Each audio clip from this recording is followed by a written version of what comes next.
Good morning and welcome to the EIC Pathfinder Challenges Applicants Day 2022. My name is Esther Iacovelli and I will be your host for this session.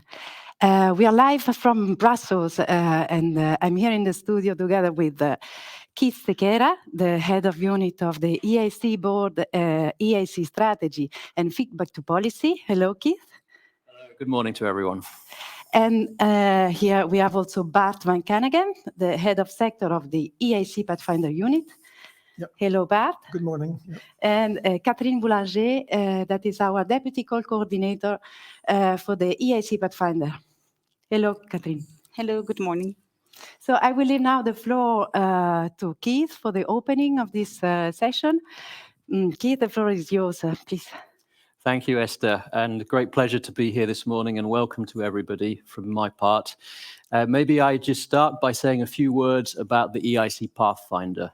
The idea of the Pathfinder is to identify, to find the exciting new emerging technologies that are coming out of Europe's research base.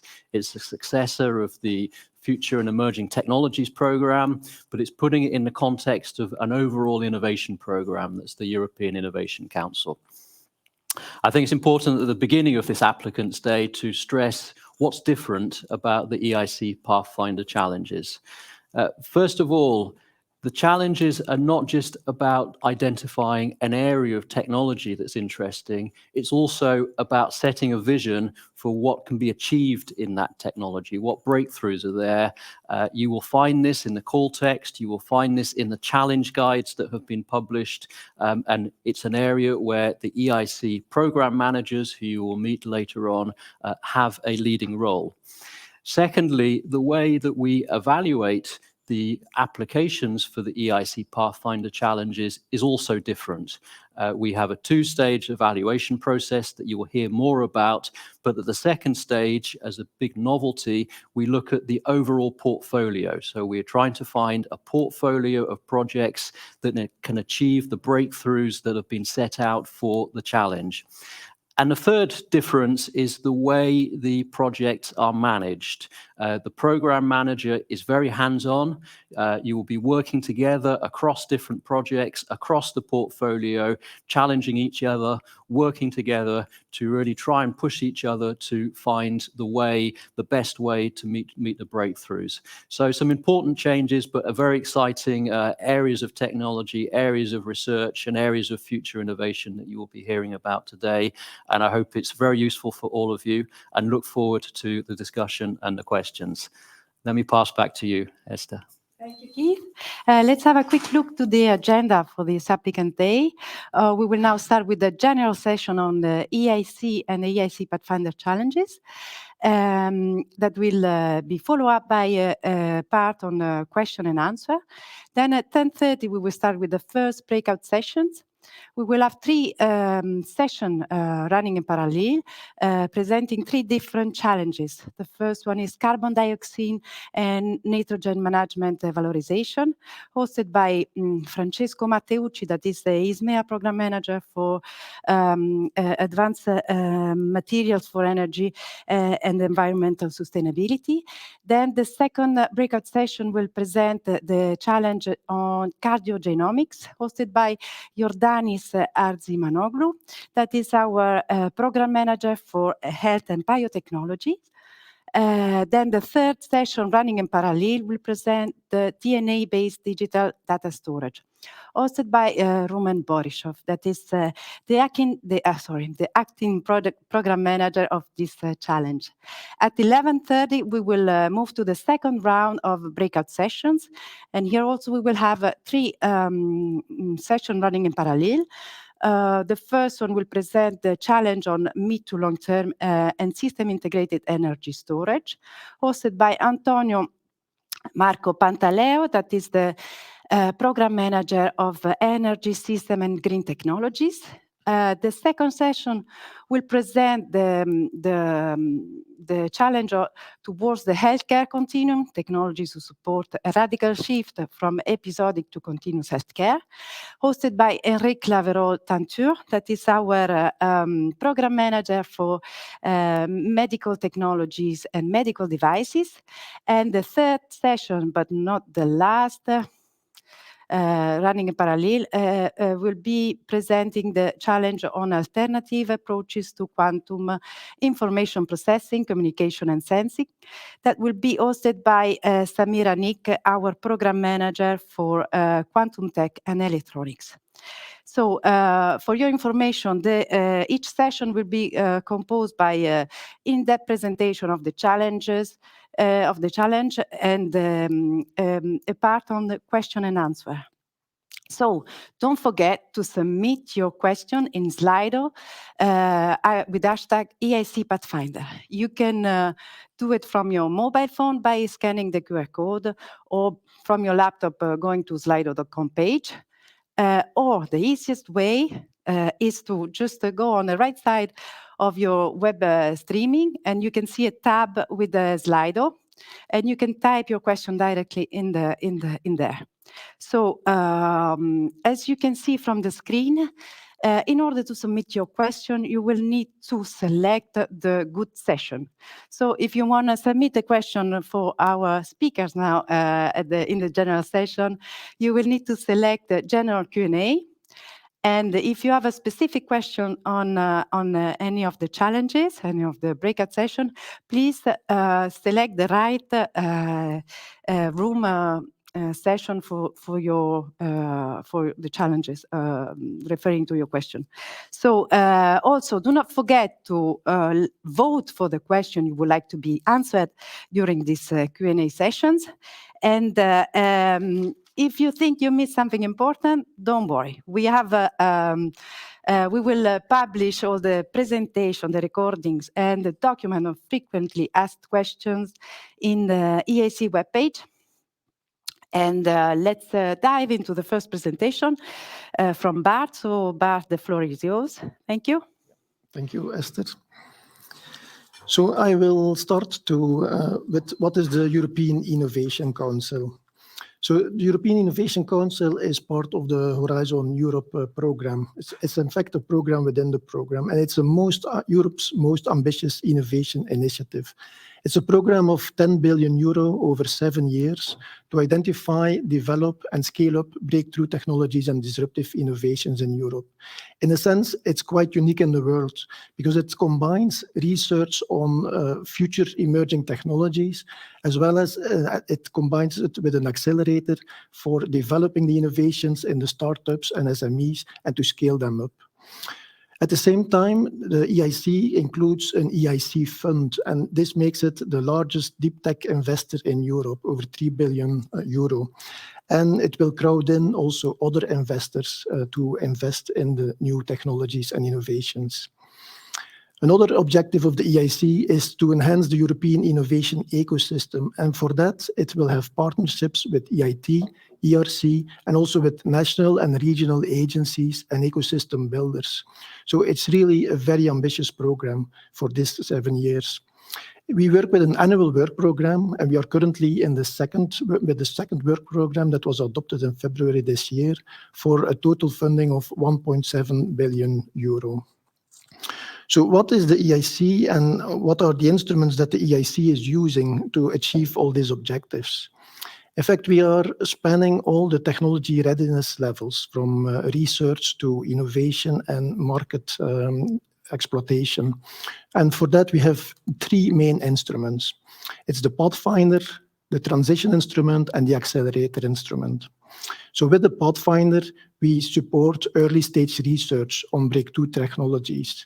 Then the transition is for the higher TRLs from 4 to 6, focusing on maturation from proof of concept to validation and demonstration.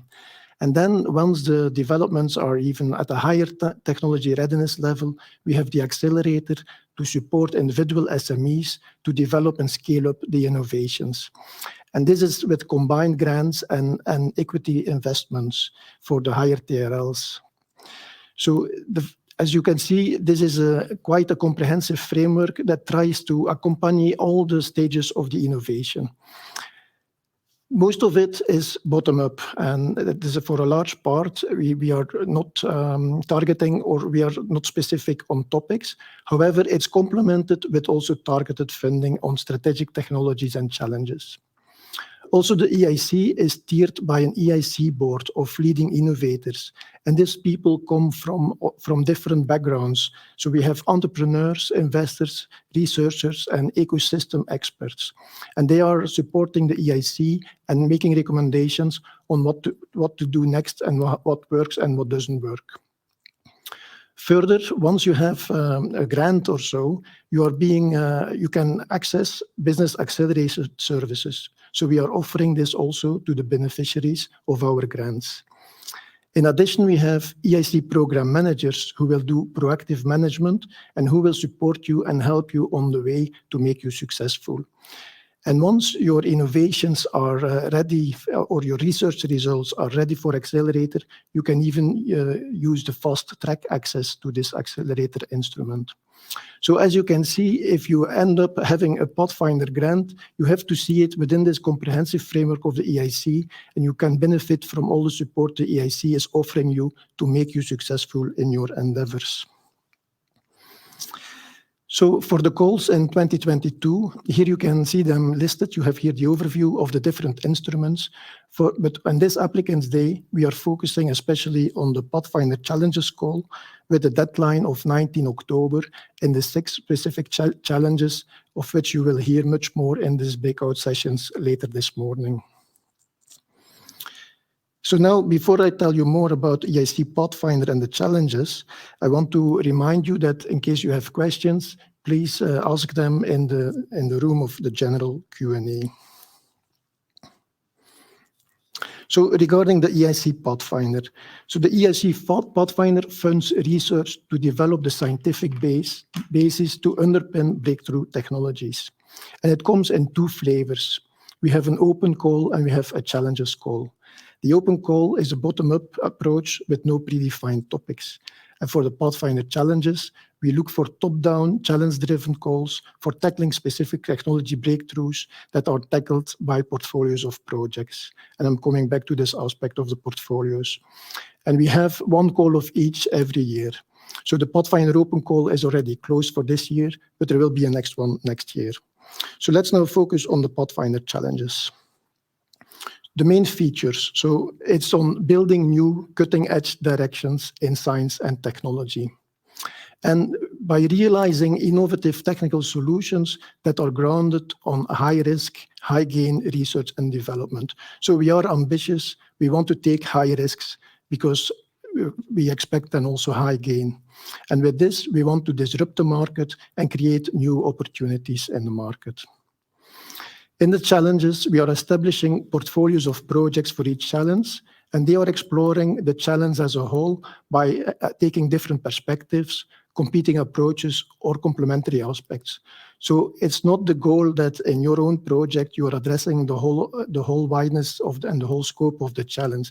Instead, you will be working in a portfolio with other projects to address the challenge as a whole. And you will be in this proactively steered by our EIC program managers. And you will meet the program managers in the breakout sessions. And they will organize portfolio activities in order to reach the objectives of the challenge. So also in the implementation of your grant, there will be a difference with what we used to do in the past. So what are the expected outcomes of your project? So on the one hand, this is very specific per challenge and will be explained later in the breakout sessions. But on the other hand, as a general outcome, we expect also top-level scientific publications, as well as an adequate protection of the intellectual property. Note that in the EIC, we have specific provisions on dissemination and exploitation, and this is explained in the Annex 7 of the work program. So please take a careful look at that as well. Another expected outcome is to involve and empower key actors that can be the future leaders. This can be excellent early career researchers or promising high-tech SMEs to make the realizations and the innovations come true.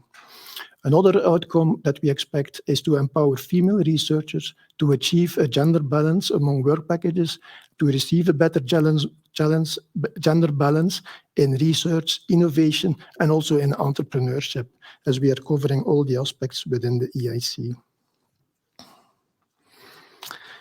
So now, what can you find in the work program related to the challenges?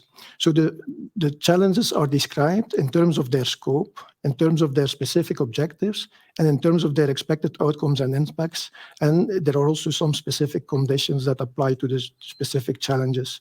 But note that this part has to be read in conjunction with the challenge guide. The challenge guide is an extra document that has been published with the call opening. And this document contains the following information. It provides more background to the challenge, and it includes references to state-of-the-art or other important information related to the challenge. It also explains the goal of the portfolio. It defines the categories and the portfolio considerations that will be used to build this portfolio. So now a little bit more explanation on these categories and the considerations. So in the challenge guide, you will see a set of categories. And this can be, for instance, a categorization in terms of different technologies, different hardware platforms, different applications, or different building blocks. And then each of your proposal can be mapped in this space of categories. Once this has been done, there will be considerations to actually build a portfolio based on these categories. So it can be that the program manager is looking for diversity in some categories. On the other hand, he can look for more focus to make critical mass, to have like this a better maximum impact, or to explore synergies and complementarities in some categories. But note that this is in general, and it will be much more specific for every challenge.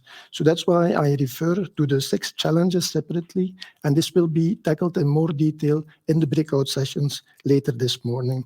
So I refer you to these sessions for the details for the challenges. Now, once you are selected and you get you are being funded, what is it that you can expect to receive? So you will receive a grant for a research and innovation action to cover the eligible costs. And it's covered for 100%, the funding rate. The EIC considers that grants up to 4 million euro are appropriate to address this type of projects and this type of challenges. However, they can be different. It can be less. It can also be more, as long as it's justified. So you have to properly justify it in terms of what you want to do and what you want to achieve in your project. The total indicative budget for this goal is 167 million euro indicatively. And for the 6 challenges, this could mean that we can fund around 7 or 8 projects per challenge. But in addition to the grant, as you are in the context of the EIC, you can also expect other additional opportunities for your project.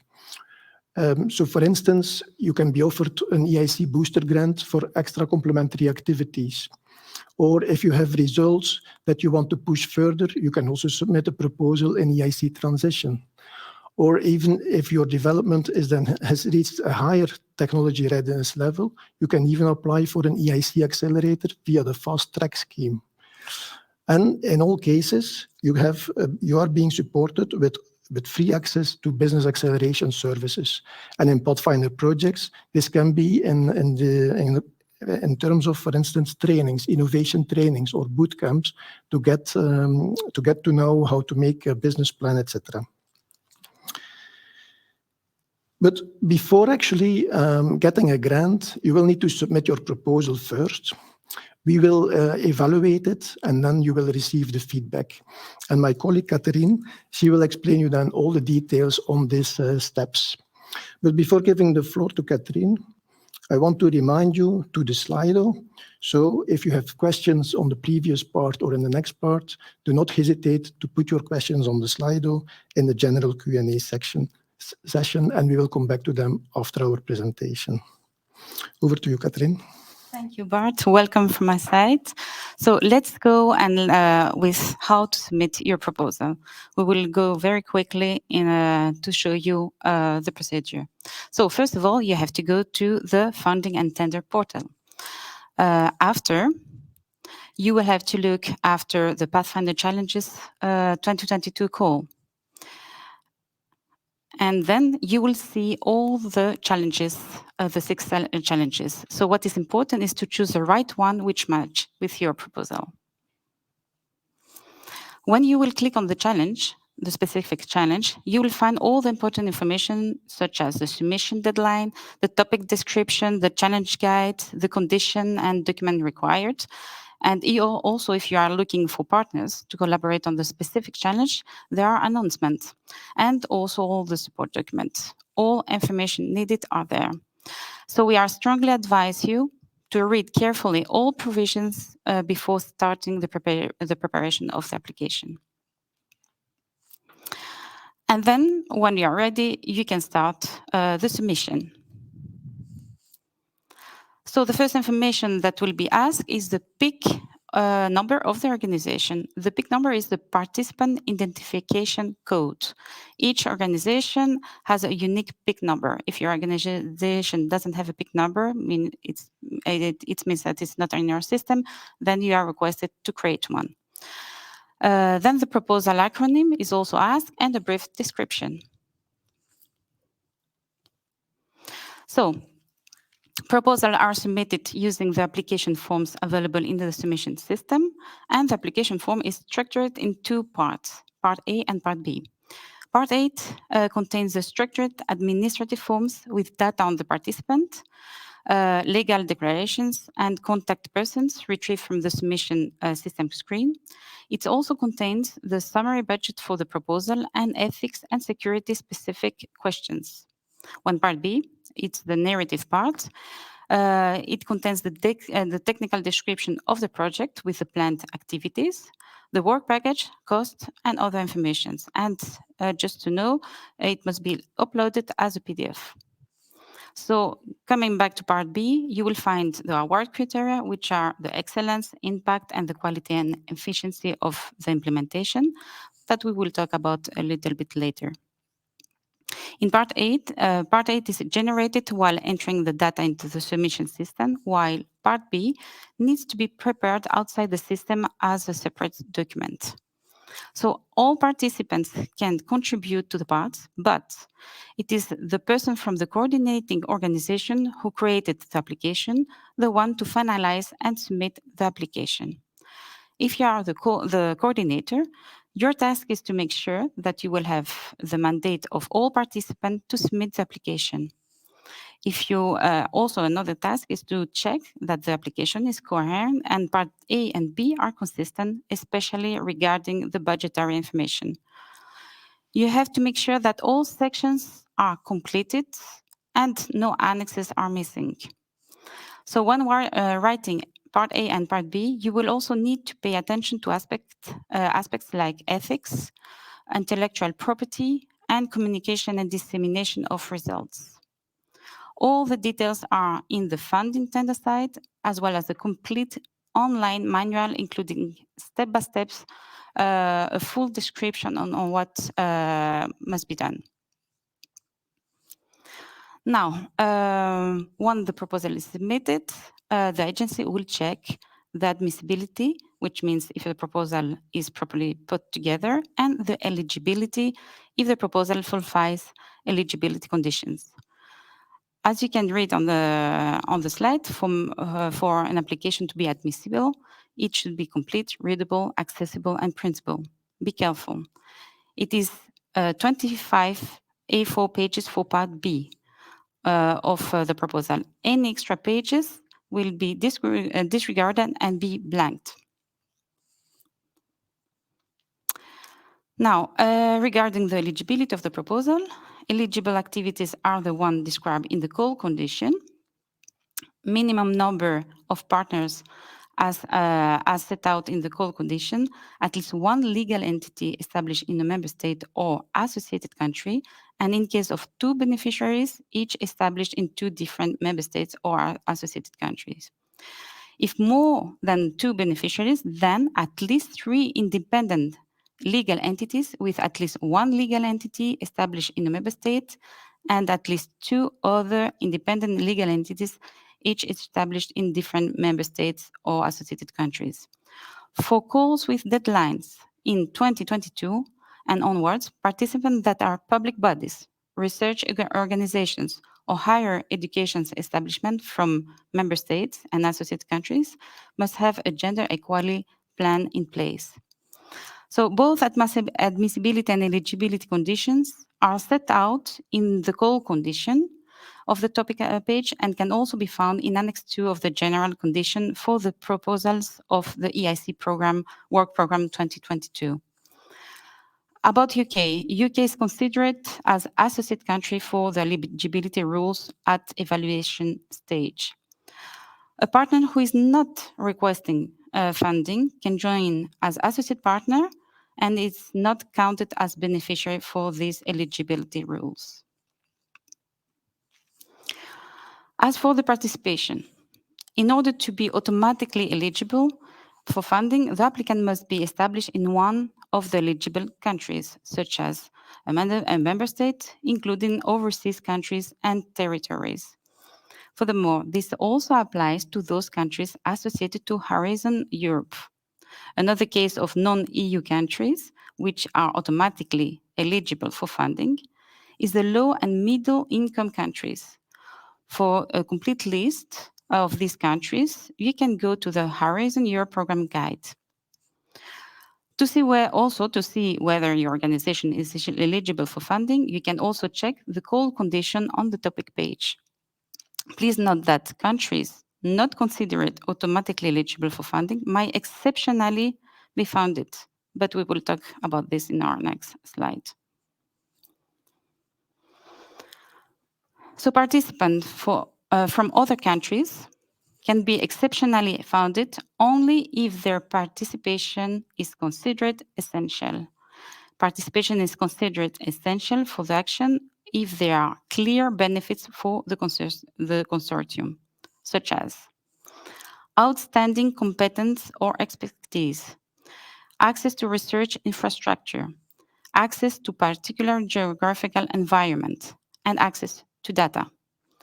Please keep in mind that if it is not the participation of the entity that is in question, but only its funding, meaning that you can have a participant from a non-eligible country, which is not asking for the EU any kind of financial support, which is absolutely fine.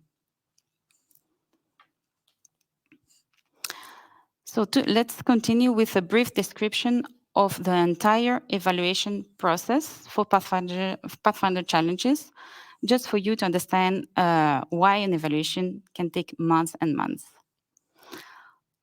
As we said, on the 19th of October 2022, we have the deadline for the submission. The first action for ISMEA is the admissibility and eligibility check according to the EU program rule. A proposal can be declared ineligible at any stage of the evaluation. Same for a possible conflict of interest of an expert with evaluator.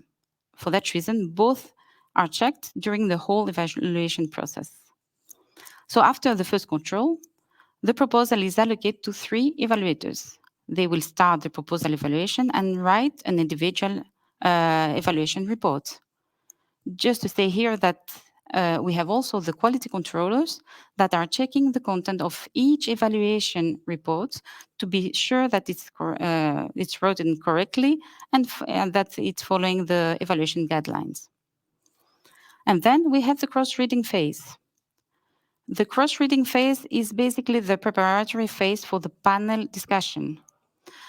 This is the phase of the evaluation during which cross-readers prepare for the panel discussion by cross-reading proposal allocated to them. And therefore, the proposals are cross-readed by other experts than the one who evaluates the proposal in first place. And next is the evaluation committee. This committee is composed of expert evaluators and the program manager who, during the panel week, will discuss and decide on the final score. So the outcome of the panel discussion is the panel ranked list after taking portfolio considerations into account. And finally, the select proposals will go through the ethics screening. This screening is done by another group of experts. And the applicant, you, will receive the results of the evaluation within 5 months from the call deadline, which means by March 2023. And that was about the timeline. So we have the first step. As a first step, 3 evaluators will evaluate the proposal on the 3 criteria: excellence, impact, and quality and efficiency of the implementation. They will write comments and give a score from 0 to 5. The score for each criterion will be the median of the 3 scores, and the overall score will be a weighted sum from the 3 criteria. So let's go to the criterion. So the first criterion is the excellence criterion, which is by far the most relevant, with a weight of 60% and the threshold score 4 out of 5. Please note that in this criterion, the objectives of the proposal are evaluated, as well as how relevant they are from the specific challenge. Therefore, it should be perfectly aligned with the specific challenge that you submit your proposal to. And also, novelty is very important. The next criterion is the impact criterion, and has a weight of 20% and threshold 3.5 out of 5. This criterion is about the potential impact, the innovation potential, and measures the communication and dissemination of the project results. And the last one is about quality and efficiency of the implementation. It has a weight of 20% and the threshold of 3 out of 5. And it's about the quality of the consortium and about the work plan and allocation of resources. So let's talk about the scores. Excuse me. So in this slide, you will see the scores. And as we already said earlier, the score range from 0 to 5. And so one proposal fails completely to address the criterion or is incomplete, it will get a 0 score. To continue, 1 is for a poor proposal, 2 is for a fair proposal, however, with significant weaknesses. 3 is for a good proposal, but shortcomings have been noticed. 4 is for a very good proposal where criterion is very well addressed, but still shortcomings are there. And last, 5 is for excellent proposal where all relevant aspects are included and shortcomings are minor. Just to say here that, for example, it's important to say that if a proposal which have 3 to a score of 3.5 out of 5 in criterion excellence, for example, it is a good to very good proposal, but unfortunately below the threshold, since for excellence the threshold is 4. So we are really looking for the best proposals, those which will get the highest score. After the scoring of the proposal by the individual experts, the panel of experts will cross-read the proposals and agree on the final score and the panel comments. So the panel discussion is led by a moderator who ensures that the proposals are evaluated in a fair manner in line with the established criteria. The panel review role, which consists of reviewing all the proposals within the call, is to ensure that the proposals have been consistently evaluated and resolve cases where there are dissenting views. So after that, there is a second step. This is the selection of proposals for funding, and this will not only depend on the score, but also on the portfolio considerations. The portfolio considerations are different from each challenge, and it will be explained in more details per challenge in the breakout section. The evaluation committee will then select a consistent portfolio of proposals to address the challenge. And also the expert may also propose an adjustment to the proposal. Well, however, this is rather unusual. And I will end this presentation with the feedback to applicants. So after 5 months, you will get feedback from the evaluation. You will be informed through the coordinating organization about your evaluation results, together with the evaluation summary reports, the ESR, and it will be posted in your portal library. So if your proposal was successful, you will get a grant agreement preparation invitation letter. And on the other hand, the proposal can be in the reserve list, or if the proposal was not successful, you will receive a rejection letter. In the evaluation summary report, you will find the collation of all individual comments, the score, and the panel comments. In any case, I wish you all the best results. And that is for my part, and I will give the floor back to Bart. Yep. Thank you, Catherine. Before closing the presentation or finishing the presentation, I want to give you some pointers for further information and support. So you will find much more information on our EIC website, as well as on the funding and tender portal that will be important and useful in preparation of your grant for your proposal. So on the portal, there is even a functionality to ask your questions. You can ask questions via the research inquiry service, and your questions will then be channeled internally to the applicable unit to actually give you the feedback to your question. Another good entry point is the national contact points. So in every member state and associated country, we have national contact points, and they have a portal that is very well elaborated, the Horizon Europe NCP portal, and there they are explaining which kind of support they can actually offer you. And you can also there find the contact details of your NCPs. So if you have questions, please go to them. They are there for you and to support you.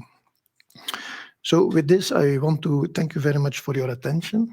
And then, Esther, we are ready for the questions. Yes, Yep. I'm so happy we were so concise and brief that we are in a good timing to go to the question and answer session. We received many questions, so it seems that you well understood how it works with the session. So I will read now the first question. Can you please explain non-incremental aspect of the call with the help of an example? I think this might be for Bart. So yes, with Pathfinder and Pathfinder Challenges, we are looking for very novel and disruptive research. And the details are actually explained per challenge, what we are looking for. So to be non-incremental, you have to imagine if it's like on an existing roadmap, or it's just a small update or a small improvement, then it will not be qualifying for what we are looking for. Then you will not have a good score in excellence. But in order, if you're asking for examples, maybe it's better to ask the concrete question in the respective challenge to better understand what would be considered non-incremental for the specific area. Okay, thank you, Bart. Next question is, what is the typical expected duration of a Pathfinder Challenge project? I think you might want to answer this. Or... Good. Well, sometimes in the challenge, there might be an indication of or a suggestion of what the timing could be or the duration of a project. But otherwise, in general, if there are no strict guidelines or expectations on the duration, it can as well be 2 years or 3 years, 4 years or 5 years. So we have many projects that actually last 3 years. On the other hand, also projects that last 4 years. So there is not a strict duration, in fact. Thank you. Next question that received 18 votes, so it's quite rated, is could you please specify very low TRL a bit more? I think it's always for you, Bart, but I'm sure we will have a question for Keith and Catherine. Yeah, so indeed, Pathfinder Challenges or Pathfinder Open, Pathfinder in general, is about the TRL levels 1 to 4. So it can really start with the idea and the vision for a technology, and it's towards then the proof of concept. So it's by no means expected that the proof of concept is already there. So that's why we say indeed these are low TRLs. But specifically then what can be expected, it depends also on the challenge and what is described in the challenge. So it's good to actually check carefully what is expected, what are the specific objectives expected per challenge, and then whether we are looking for the really very low TRLs or whether we already expect some higher TRL. But in general, really, it's from 1 to 4. So I have one other question related to this that just disappeared, even if I freezed it. So it was about if a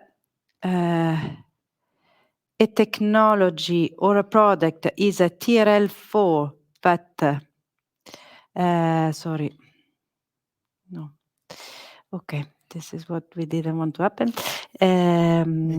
Yes, we'll come back later. So let's move to the hot topic. Are UK, Switzerland, Canada-based partner eligible for funding?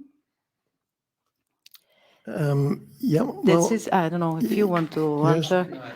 Keith, please. So I think first of all, and Bart had it in his presentation, you have to be super careful. There's something about who is eligible to participate and then who is eligible to for funding. So all of these countries are eligible to participate, but you have to have the minimum number of partners from an EU country or an associated country.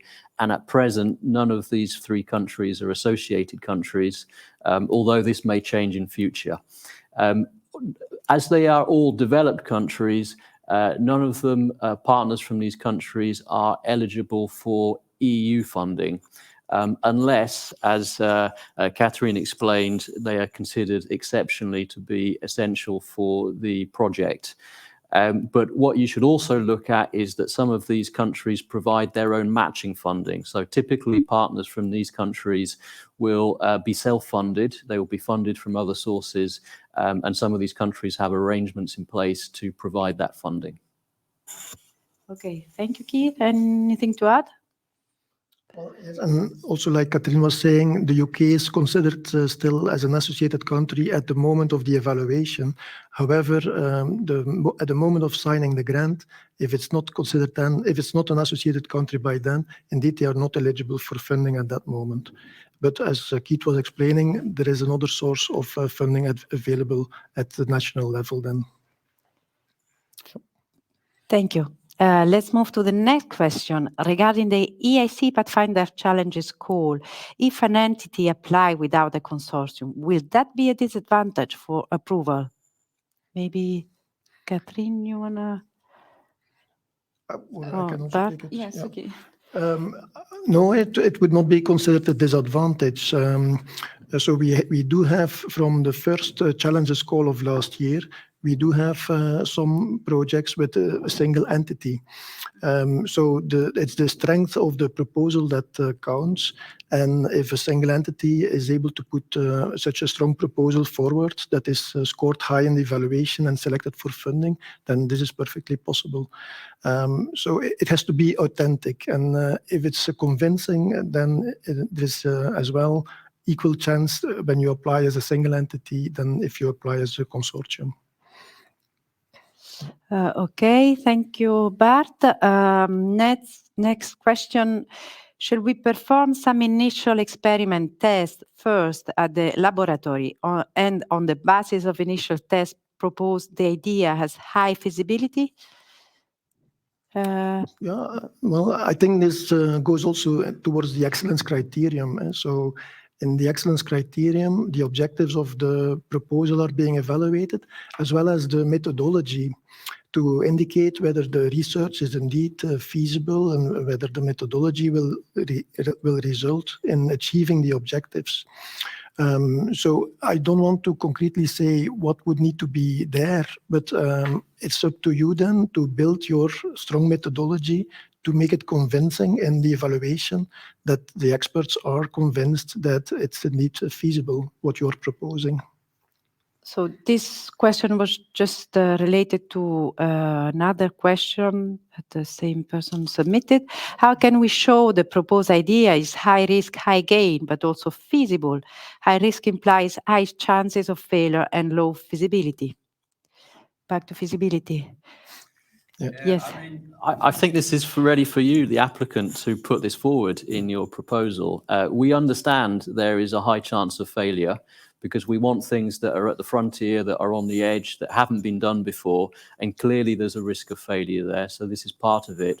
But what you need to prove is if it's successful, it can have high impact. I mean, this can really be the basis of a new technology, and what we're trying to discover in the project is whether it actually works in the way that it's expected. So we don't want proposals for perpetual motion machines that we know are impossible, but we want things that are, really challenging.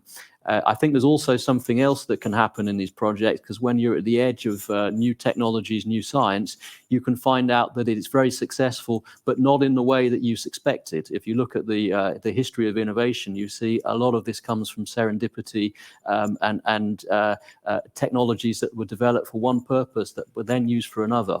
So we're also very flexible in the implementation of these projects to look for new opportunities which were not seen at the outset about potential areas of application or innovation stemming from the technologies.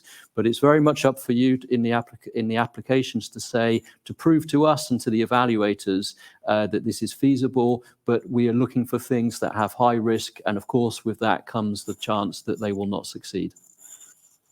Thank you, Keith. Let's move on to the next one. To which extent is involvement of industrial partners mandatory, encouraged? Who wants to reply? Yeah. It's not at all mandatory. So let me be clear. We have challenge projects or selected also from last year where there are no industrial partners. So it's not at all mandatory. You have to see it in view of what you are proposing, which support or which input you would need from industrial players. And if it makes sense indeed, then it's important and useful to have industrial players as well.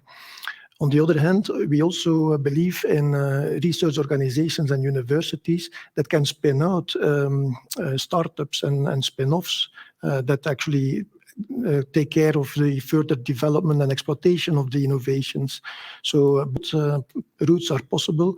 It's again, in light of what you're proposing, that you have to propose the suitable consortium matching with what you want to achieve in the project. Thank you, Bart. Yep. Anything to add? Okay. Then, yes, that's my question I've lost before. If a technology or a product is a TRL 3.4 but developed for other sector, it is acceptable to apply its applicability or adaptation to the challenge?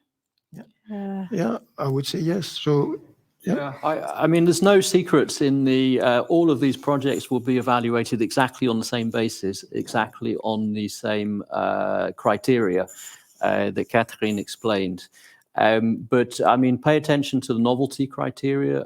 So it is possible, it is acceptable, but you really need to show that in doing this, it meets the criteria for excellence and novelty. And then it will be judged in exactly the same way as other applications. Yeah, and I was also thinking that indeed it might be novel then for the specific challenge. So yeah, it depends on what is it exactly and what is the change compared to the other sector. But here also it might depend on the specific challenge, and maybe you can ask the question also in the specific challenge session. Yeah. Okay, thank you. Next question. The challenge guide mentioned that during the gap, work package for joint activities with other projects might be added. Is this a maybe or expected for all challenges? Bart? Yes. Actually, we expect this. And this is a good practice also, because for the challenges, we really want to have you collaborating also within a portfolio being steered by a program manager. Note that in the work program text, there is already an indication that you are expected to work in a portfolio and that you can expect some activity there. So this can be joint meetings, it can be some preparatory work of a roadmap, this type of activities. So it's good to have in mind to have some resources that you can indeed use for this. It's a little bit similar to resources that you are foreseeing for dissemination and exploitation or protection of IP. So I think it fits in that category, but it's important indeed that you have some resources available for this. Okay, thank you. Then referring to portfolio of project, is the valuation of a single proposal influenced also by the potential relationship with other proposals under evaluations? Maybe Keith or no? Yeah, I can. So, I mean, in the first step of the evaluation, the proposal will be evaluated purely on its own merits against the criteria. But the novelty here is in the second step at the evaluation committee, it will be evaluated as a portfolio, which means it will be evaluated in the context of all of the other proposals that have passed the threshold and proceeded to the second step. So they will be looked at across all of the relevant proposals, and the way that will be done is using the portfolio considerations and the categories that are set out in the challenge guide. Okay, thank you. Let's move to the next question. Could you be involved in multiple applications? Yes, for sure. Easy. Yeah. So moving on, we are cross-reader trained and briefed on the portfolio categories. How are cross-reader trained briefed on the portfolio categories? Yeah, so indeed, during the evaluation, in every phase, there is indeed a briefing or a training, you can call it, with the experts. Yes. Yeah. And I also can add here that this year we will change a little bit the briefing comparing to the other years, the previous years. We will, the training will be e-learning in the EU Academy platform. So it will give the time to the experts to do the training during a whole week, and after to pass some quizzes and to also know if the experts, to really check the level of the knowledge of the experts. So yes, we will have this year for Pathfinder Challenges, not only the classical briefing that is done for every step during the evaluation, but also the possibility to do e-learning in the EU Academy platform. And on the portfolio categories, it will be based on the information that is available to you in the challenge guide, and that the program manager will also explain you in the breakout session. So the cross-readers, the evaluators, are getting exactly the same information as you are receiving, and they are focusing or actually basing themselves and on the same grounds as what you are using during the preparation of your proposal. Thank you. Let's move to the next question. Can a same EIC Pathfinder project lead to several EIC transition projects if several of the partners are developing different early TRL technologies? Yes, I think the important thing for the transition is that it's not based on the partners in the Pathfinder project, it's based on results achieved. So what we're looking at in the transition is the follow-up of a result achieved in a Pathfinder project. It can also come from an ERC proof of concept. It may well be the same organizations that take that forward, but it can also be another organization that licenses or has the rights to develop that result.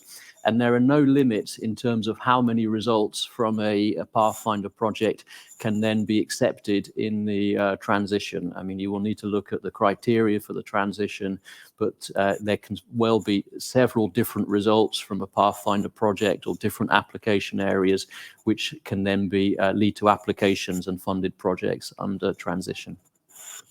Thank you, Keith. So next question. Oh, sorry. No. Yeah, I've lost the it. question whether consortium or individual, we actually addressed that already. Okay, sorry. Indeed. So there is Adam who's asking, we want to involve 3 scientific experts from outside the EU, from US and Japan. Can we include our costs, professional consultation in outsourcing services? Bart, I think this is for you. Yeah, well, certain things are indeed possible, but what we need to be careful about is that it's not about circumventing the eligibility rules of these countries and their EU funding. However, if they are not participating as a beneficiary and they are contributing as an expert, then indeed this can be integrated within another beneficiary.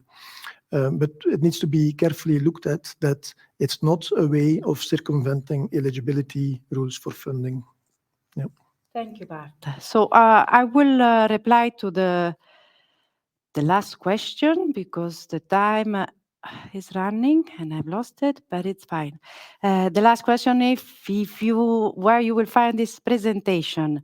Indeed, for your information, I said before already, we will publish all the presentation and the recordings of all the sessions from today in the EIC website. And also, we will include the frequently asked question document that will contain also the question we were not able to answer due to the short timing.